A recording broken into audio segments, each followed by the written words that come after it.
You walked into that funeral home because your family has always gone there. The same sign. The same carpet. The same framed photos of the family who built it, 3 generations deep. You trusted it without even thinking about it. You were grieving. Why would you question anything? But here's what nobody told you. That family? They sold it. Years ago. To a private equity firm operating out of a Manhattan high-rise. The sign stayed up because they were contractually required to keep it. The carpet stayed because the new owners knew that changing anything would tip you off. You paid 3 times the market rate for a casket. And the money went to Wall Street.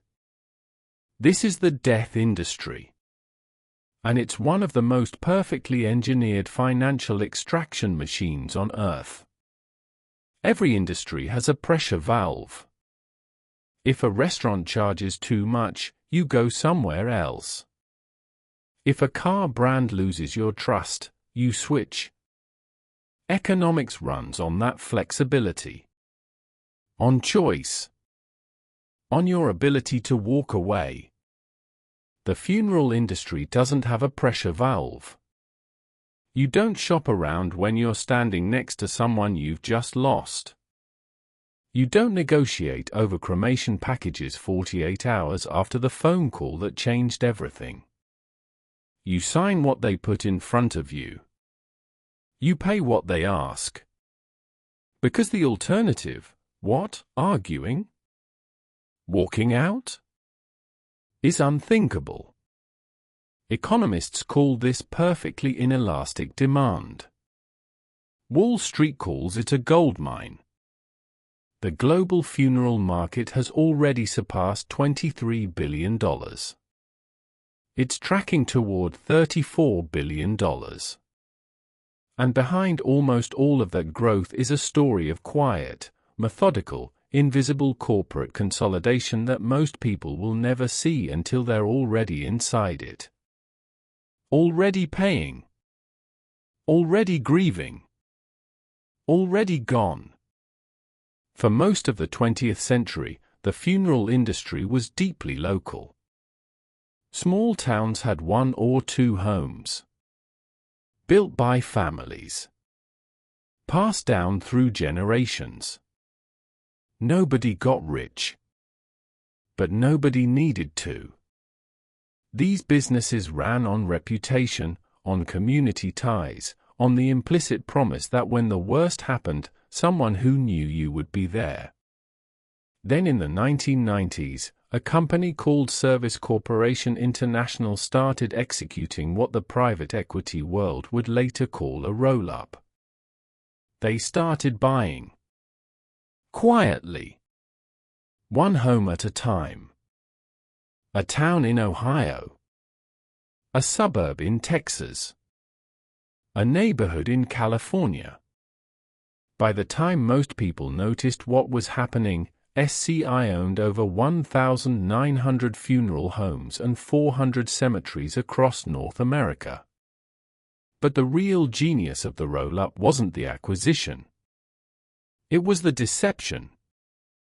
SCI and every PE firm that followed discovered early that local trust was worth more than any rebrand.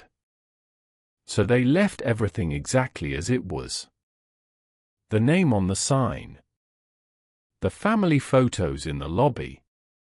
The family-owned since 1967 line on the website.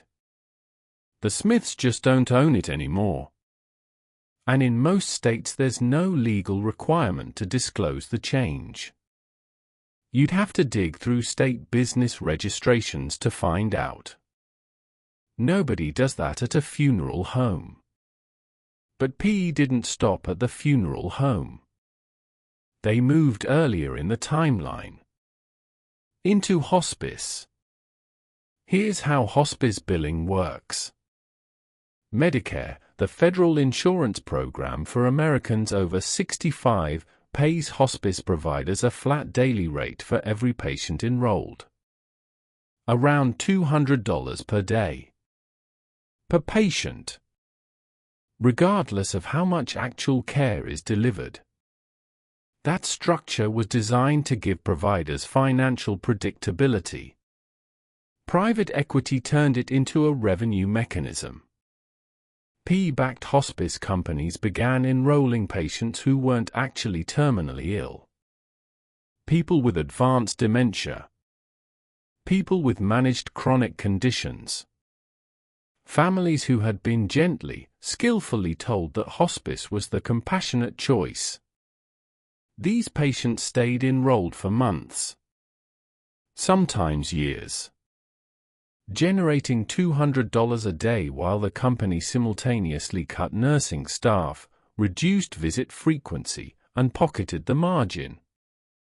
Think about that for a second. The same financial logic PE applied to shopping malls and parking lots, extract maximum return, minimize overhead, was now being applied to the last weeks of someone's life. By 2025, the Centers for Medicare and Medicaid Services had identified hundreds of millions of dollars in fraudulent hospice billing. In a single city, regulators suspended $70 million in payments in one action and froze new enrollments entirely. The firms responded the way they always respond. They restructured into shell companies, shifted patients between entities, and continued. Here's the one most people never hear about. And it might be the most elegant scheme of all. Pre-need funeral contracts. You've seen the ads. Plan ahead. Lock in today's prices. Take the burden off your family. Millions of Americans sign these contracts every year. Thousands of dollars handed over in advance to a funeral home they trust. Which, remember, now belongs to a Wall Street fund. Those prepaid billions don't sit in a dedicated escrow account waiting for you. They get pooled. Invested. The corporation uses your money as an unregulated float, functioning like a shadow bank, generating investment returns year after year on capital it didn't earn and was never supposed to touch. And the quiet part is this: you bear the inflation risk. You locked in 2019 prices. A basic funeral in 2026 costs twice that. Your contract covers what you paid for. The gap, the difference between what you were promised and what things actually cost now, is your family's problem. On the worst day of their lives. The final stage of the playbook is the most transparent.